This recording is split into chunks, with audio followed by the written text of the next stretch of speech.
kaprah ya. Baik. Perasaanmu sekarang bagaimana? Biasa aja atau gimana?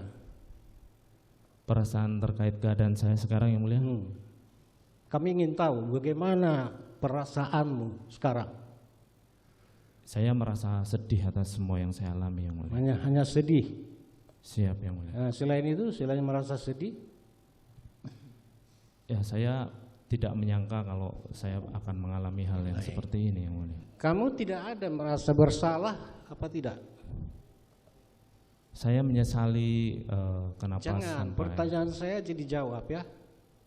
Kamu merasa bersalah apa tidak? Itu saja dulu, biar kami tahu.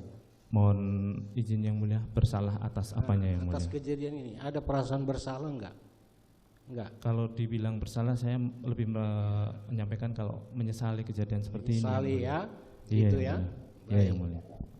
Menyesali atas meninggalnya rekan saudara ya, gitu ya, Yosua ya. Atas kejadian seperti ini, sampai harus terbunuh almarhum Joshua. Baik.